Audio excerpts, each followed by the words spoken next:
Halo adik-adik, sahabat kreatif, sahabat belajar. Dalam situasi seperti ini, kita tidak mungkin belajar di sekolah. Tetapi pembelajaran jarak jauh melalui media apapun bukan membatasi kita untuk berjuang, berkreasi, dan berinovasi. Dengan prinsip belajar dari rumah, kita bisa belajar di mana saja dan dari sumber apapun. Sehingga pada video pembelajaran kali ini, kembali adik-adik bersama saya Polikarpus Pada, guru matematika SMPK Frater Maumere. Kita akan membahas atau menjelaskan materi yang berkaitan dengan statistik. Di mana materi statistik ini adalah materi kelas 8 semester 2. Nah, adik-adik sahabat belajar, sebelum saya menjelaskan lebih detail tentang statistika, saya ingin buka kembali wawasan adik-adik berkaitan materi statistik, karena ini materi lanjutan dari SD, SMP, dan mungkin nanti sampai di SMA. Nah, statistik sendiri adalah metode yang digunakan untuk mengumpulkan data, mengelola, menyajikan, dan menginterpretasikan berupa angka. Itu istilah statistik sendiri. Nah, pada umumnya statistik banyak digunakan dalam suatu penelitian dalam berbagai bidang, misalnya bidang ekonomi, bisnis, manufaktur, pemasaran, dan lain-lain. Nah, adik-adik, pada pembelajaran hari ini saya coba membantu adik-adik untuk menjelaskan yang berkaitan dengan ukuran pemusatan data dan penyebaran data. Dan di dalamnya itu ada mean atau rata-rata, median, modus, jangkauan kuartil, dan jangkauan interkuartil. Sehingga adik-adik tolong simak baik-baik dan perhatikan baik-baik, sehingga adik-adik bisa memahami konsep ini dengan jelas. Oke, kita lihat materi statistika itu seperti yang saya sudah singgung dari awal, ada 3 bagian ya. Bagian pertama itu berkaitan penyajian data, dan bagian yang kedua adalah tentang ukuran pemusatan data. Dan bagian yang ketiga adalah penyebaran data. Nah, sekarang kita perhatikan bagaimana ukuran pemusatan data. Nah, ukuran pemusatan data yang paling pertama yang akan kita bahas itu adalah rata-rata atau mean. Nah, sebagai ilustrasi, ada 2 ilustrasi ya yang saya siapkan. Yang pertama, apa kemungkinan penyebabnya tim bola voli kita atau pemain voli kita selalu kalah dan gagal dengan tim atau pemain bola voli dari Bali atau Jawa? Dan itu realita ya. Itu alasan yang paling pertama, kemungkinan karena rata-rata tinggi pemain tim bola voli kita kalah dari tim bola voli dari Bali atau Jawa. Karena yang jelas rata-rata atau postur pemain dari Bali atau Jawa kan semuanya tinggi ya, dibandingkan dengan seleksi pemain kita di lokal. Memang sih ada yang tinggi. Atau kemungkinan yang kedua, bisa jadi faktor kualitas pemain sampai dengan soliditas tim. Itu yang membuat tim kita selalu kalah atau gagal ya. Terus yang kedua, ilustrasi yang kedua, pada setiap akhir semester pasti kita semua akan menerima hasil belajar atau menerima laporan pendidikan. Nah, bagaimana kita mengetahui rata-rata nilai rapor? Memang ada yang bisa hitung, ada yang tidak tahu hitung. Itulah bagaimana manfaat kita memahami konsep tentang menghitung rata-rata pada statistika. Nah, rata-rata atau mean itu diperoleh dari jumlah nilai secara keseluruhan. Jumlah nilai secara keseluruhan dibagi dengan banyaknya data. Kalau rata-rata rapor kan berarti jumlah nilai dari pendidikan agama sampai dengan mata pelajaran terakhir mulok ya, dibagi dengan berapa mata pelajaran, rata-rata 11 mata pelajaran. Sehingga diperoleh rumus X bar, itu simbol dari rata-rata, sama dengan data pertama ditambah data kedua, tambah data ketiga, ditambah dan seterusnya sampai data ke N, data terakhir, dibagi dengan N atau banyaknya data. Oke, coba kita lihat sebuah soal ya. Soal demikian. Perhatikan data berikut. Datanya adalah 7, 7, 8, 6, 8, 5, 7, 8, 9, 9, 6, 5, 7, 6, dan 8. Jadi bisa perhatikan di monitor ya. Tugas kita menentukan rata-rata data tersebut. Nah, tadi konsep kan sudah dijelaskan bagaimana kita menghitung rata-rata. Rata-rata itu diperoleh dari jumlah semua nilai. Berarti dari 7 kita jumlahkan sampai dengan 8. Dibagi dengan banyaknya data. Ini banyaknya data ini kalau kita hitung N-nya itu adalah 1, 2, 3, 4, 5, 6, 7, 8, 9, 10, 11, 12, 13, 14, 15. Berarti banyaknya data adalah 15. Maka rata-ratanya adalah 7 tambah 7 tambah 8 dan seterusnya dibagi 15. Hasilnya adalah 106 dibagi 15. Maka rata-ratanya adalah 7,06. Bisa paham ya? Itu contoh untuk soal nomor pertama. Sekarang kita masuk ke soal nomor yang kedua. Itu data disajikan dalam bentuk tabel frekuensi ya. Tabel berikut menunjukkan nilai ulangan matematika siswa kelas 8. Nah, ini nilai tabelnya. 65 ada 3, 70 ada 5, 75 ada 6, 80 ada 8, 85 ada 7, 90 ada 4, dan 95 ada 3. 65 ada 3 itu artinya 65 munculnya 3 kali. Kalau kita susun secara manualkan 65, 65, 65, dan seterusnya. Itu kalau kita susun secara manual. Nah, tugas kita sekarang menghitung rata-rata. Terus yang kedua, bagaimana kita menghitung banyak siswa mendapat nilai di atas rata-rata. Nah, perhatikan, kita harus siapkan tambah satu kolom ya untuk menyelesaikan soal tentang rata-rata.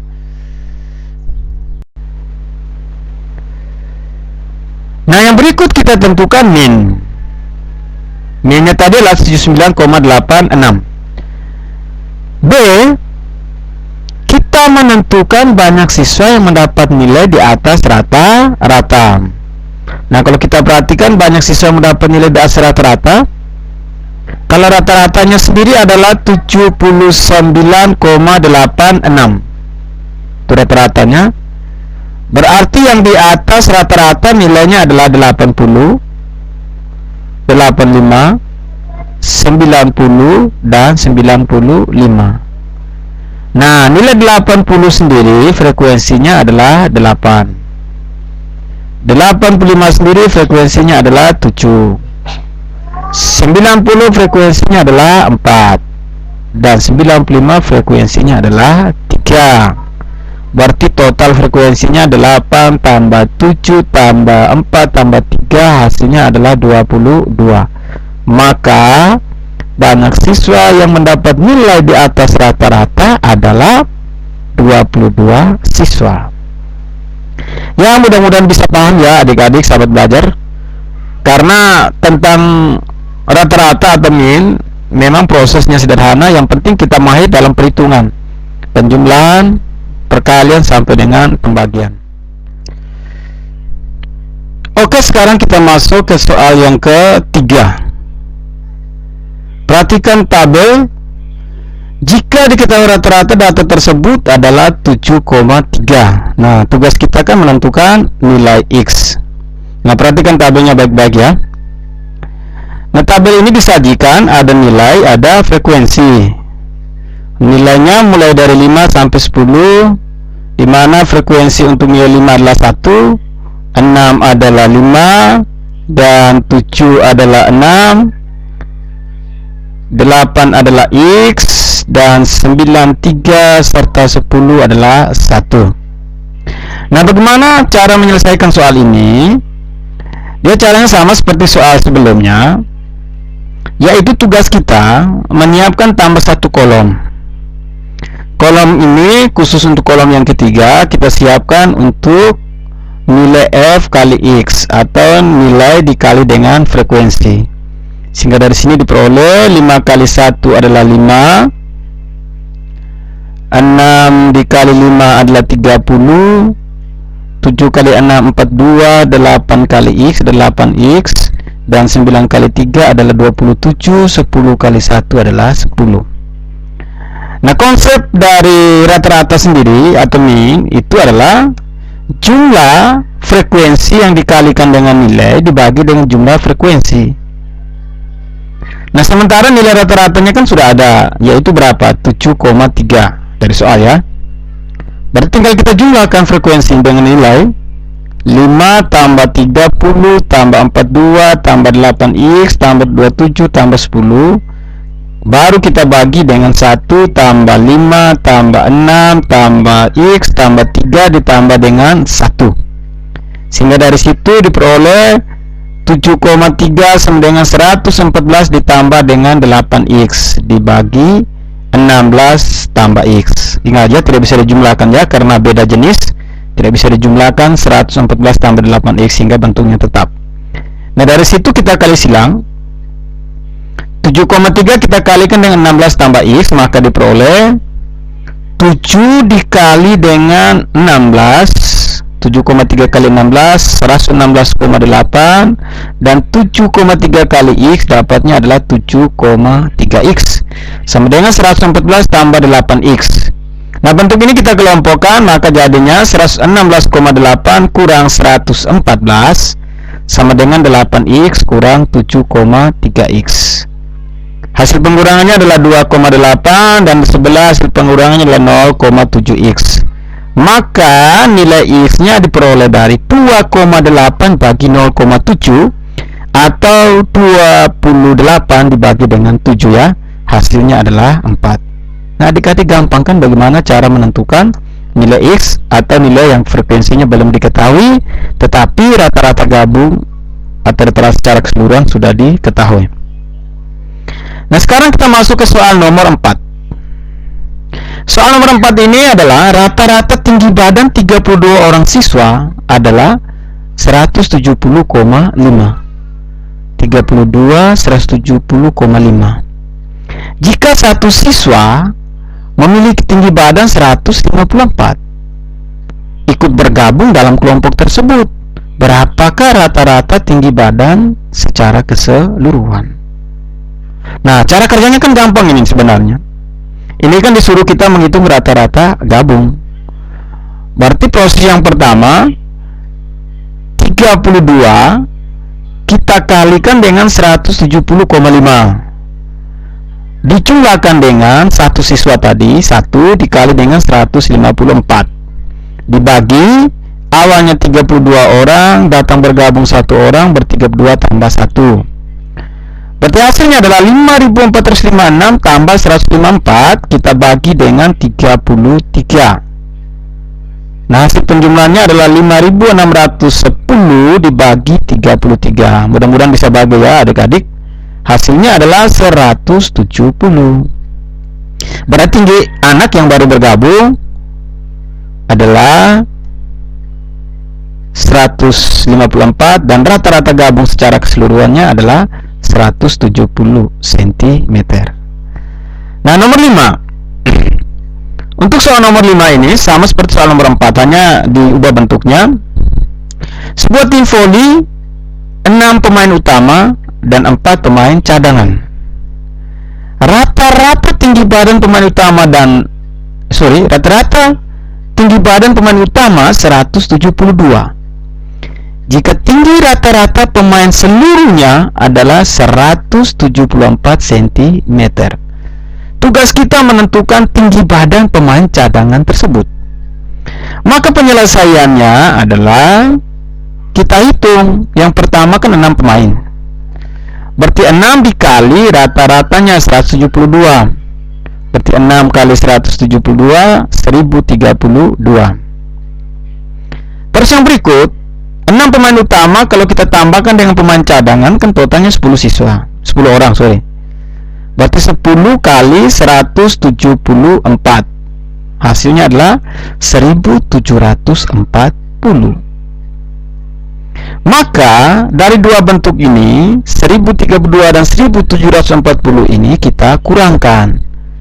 Bentuk ini kalau kita kurangkan, berarti 1740 kurang 1032 hasilnya 708. Nah, karena pemain cadangan tadi 4 orang, maka 708 ini kita bagi lagi dengan 4. Hasilnya adalah 177 cm. Oke adik-adik, mudah-mudahan bisa paham bagaimana proses penyelesaian pada rata-rata atau min. Ada 5 nomor soal yang saya berikan. Mudah-mudahan membuka pikiran adik-adik supaya bisa menyelesaikan soal-soal lainnya. Nah, modus dan median ini sebenarnya kita sudah dapat di SD. Modus diperoleh dari nilai yang paling sering muncul atau frekuensi terbesar. Nah, nilai yang sering muncul itu yang disebut dengan modus. Kalau kita dengar istilah di masyarakat ataupun di sekitar kita tentang modus operandi atau modus kecelakaan, itu artinya satu kejahatan atau kecelakaan yang sering muncul, yang sering terjadi, itu yang orang sering katakan dengan modus atau modus operandi, khususnya pada kejahatan. Sehingga modus itu adalah nilai yang sering muncul.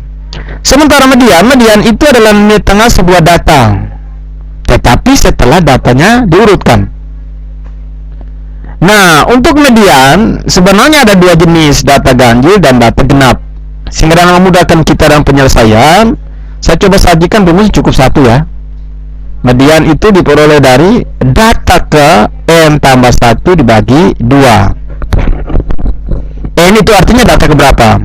Kalau datanya 10 ya n-nya 10, kalau datanya 11 berarti n-nya adalah 11. Nah, coba kita lihat sebuah soal. Median nomor urut sederhana, sehingga tolong disimak baik-baik ya. Tentukan median dan modus data berikut. Yang pertama 5, 6, 5, 9, 8, 8, 7, 8, 6. B 5, 8, 6, 7, 7, 8, 8, 9, 7, 6. Nah, yang paling pertama kita selesaikan dulu. Soal yang pertama, poin A ya. Data tadi harus kita urutkan dulu. Nah, nilai yang paling kecil adalah 5. 5 ada 2, 6-nya juga ada 2, 7, 1, 8 ada 3, 8, 8, 8, dan 9-nya ada 1. Sehingga total data ini kalau kita hitung 2, 4, 6, 9 ya. Berarti N-nya adalah 9. Terus cara penyelesaiannya bisa dengan cara manual. Nah, cara manual itu artinya kita membagi data itu menjadi 2 bagian yang sama. Kalau dia 9 data berarti 4 ke kiri, 4 ke kanan. Kalau dia 10 data berarti 5 ke kiri, 5 ke kanan. Nah, median itu yang ada di tengah-tengah. Nah, sekarang kita lihat soal ini. Bagaimana kita mencari median? Nah, soal ini bisa diselesaikan. Kita membagi ke kiri 4 data, ke kanan 4 data. Maka kita akan dapat mediannya adalah 7. Terus, bagaimana kalau kita menggunakan rumus? Berarti median sebenarnya data ke n tambah 1 dibagi 2, di mana n itu adalah banyaknya data. Berarti 9 tambah 1 bagi 2, 10 dibagi 2, 5. Data ke 5 yang ditanyakan itu adalah data yang ke 5. Berarti data yang ke 5 adalah 1, 2, 3, 4, 5. Berarti mediannya itu adalah 7. Oke adik-adik. Kalau modusnya sendiri adalah 8, karena 8 munculnya 3 kali. 1, 2, 3. Nah, sekarang kita masuk ke soal yang berikut. Ini median datanya genap ya. Walaupun datanya genap, tapi penyelesaiannya tidak terlalu sulit. Kalau kita membuat yang cara manual bisa, tapi kalau kita menggunakan rumus maka akan bentuknya seperti ini. Tetapi kalau kita mau manual, maka datanya kita bagi. Coret kiri, coret kanan, depan, belakang. 6 dicoret, 8 dicoret, 6 dicoret, 8 dicoret, 7 dicoret, 8 dicoret. Nah, yang sisa di tengah-tengah ada 2. Berarti ini mediannya adalah 7 ditambah 7, kita bagi dengan berapa? Bagi dengan 2. Maka hasilnya adalah 14 bagi 2 ya 7. Ini kalau kita buat cara manual. Tetapi kalau menggunakan rumus, berarti rumusnya adalah data ke N tambah 1 bagi 2. Nah, N nya sendiri adalah 10. Berarti 10 tambah 1, 11. 11 dibagi 2 dapatnya 5,5. Nah, 5,5 itu artinya data berada antara data ke-5 dan data ke-6. Data ke-5 dan data ke-6 ya, kalau 5,5. Berarti kita cari data ke-5-nya. 1, 2, 3, 4, 5, 7. Data ke-6 juga 7. Maka 7 tambah 7, 14 bagi 2 juga hasilnya adalah 7. Sehingga mediannya itu adalah 7. Oke, terima kasih. Mudah-mudahan bisa memahami ya.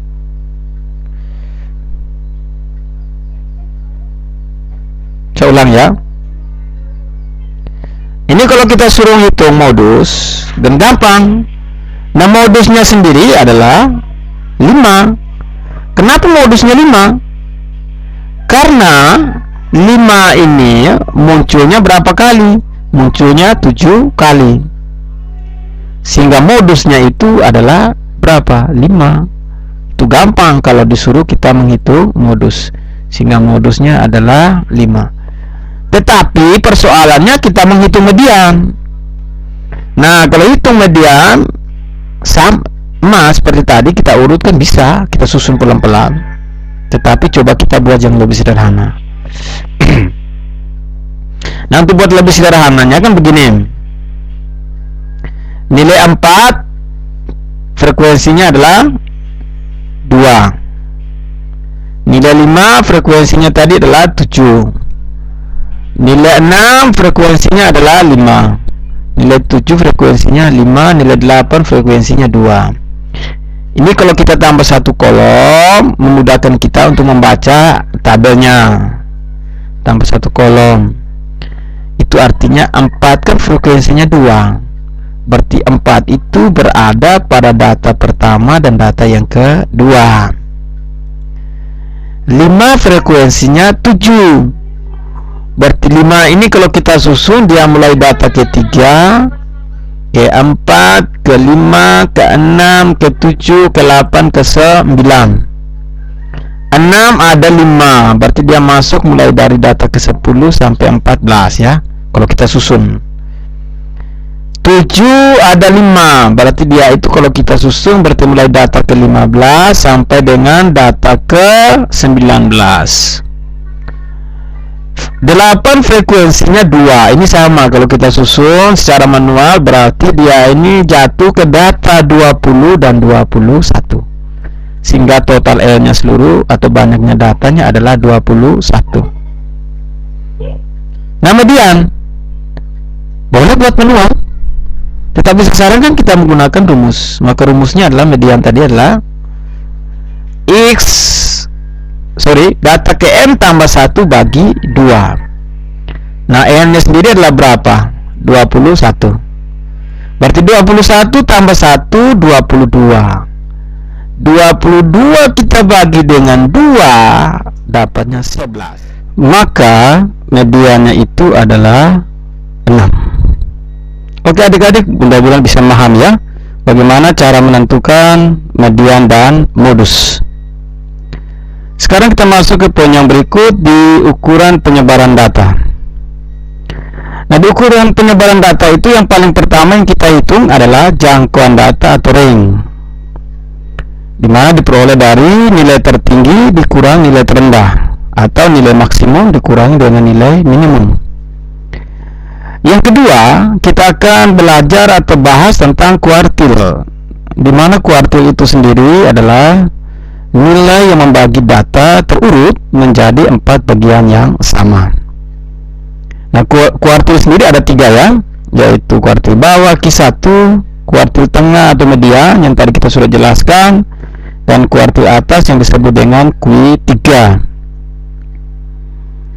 Nah, coba kita perhatikan skema bagaimana kita menentukan kuartil 1, kuartil 2, dan kuartil 3.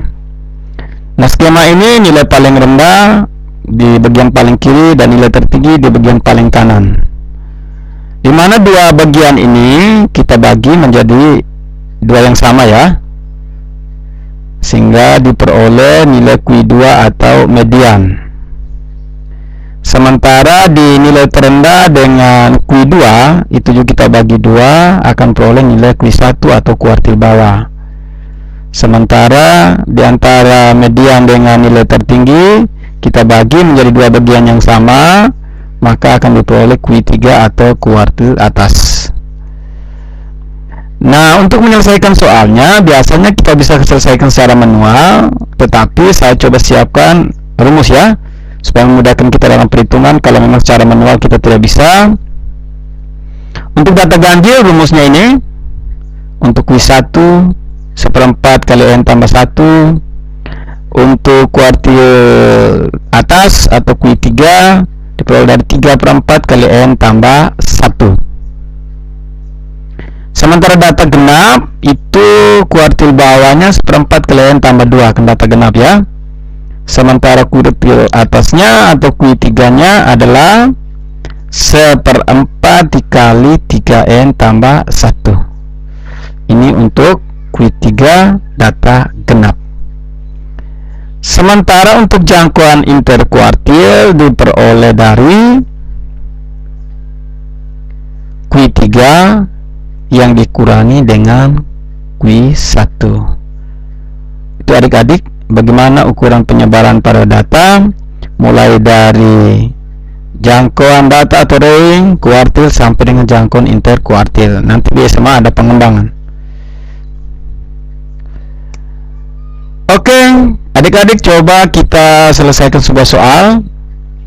Perhatikan data berikut. Datanya adalah 4, 5, 5, 6, 7, 7, 7, 8, 9. Nah, tugas kita menentukan pertama jangkauan data, yang kedua kuartil, dan yang ketiga adalah jangkauan interkuartil. Nah, jangkauan data itu sendiri diperoleh dari nilai tertinggi kurang nilai terendah. Nah, nilai tertingginya kan adalah 9. Sementara nilai terendahnya itu kan adalah 4. Maka jangkauan data atau range diperoleh dari 9 kurang 4 yang hasilnya adalah 5. Nah, sekarang untuk kuartil. Untuk mencari kuartil, data harus diurutkan terlebih dahulu. Kita bisa kerja dengan dua cara. Bisa dengan cara manual ataupun dengan menggunakan rumus.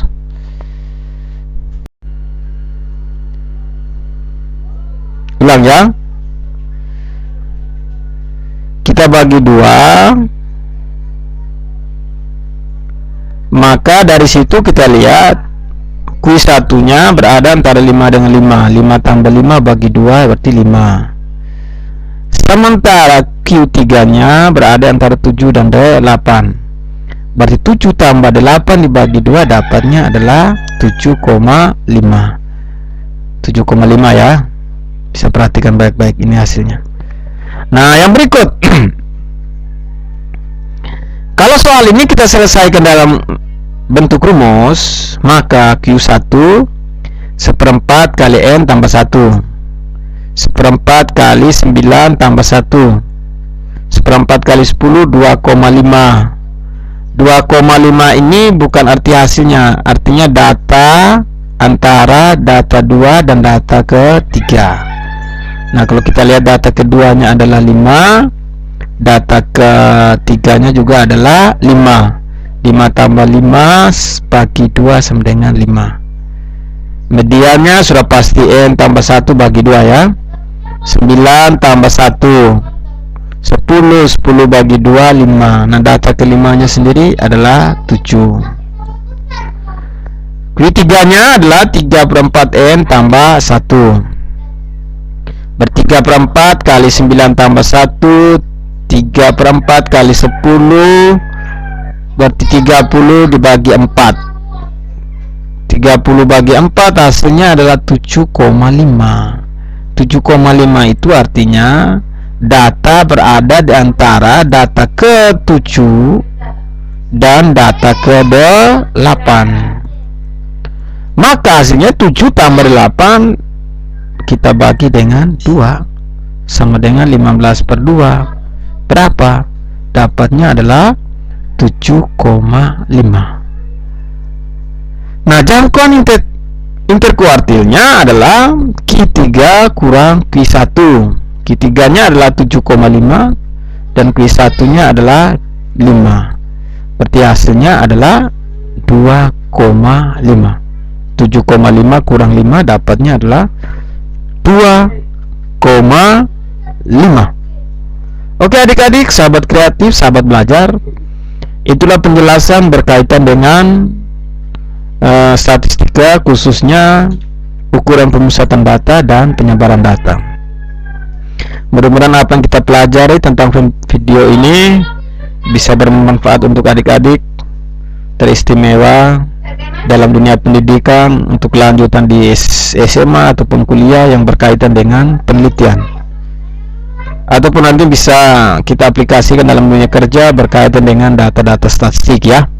Karena ini memang statistik sangat penting dan bermanfaat dalam kehidupan nyata kita setiap hari.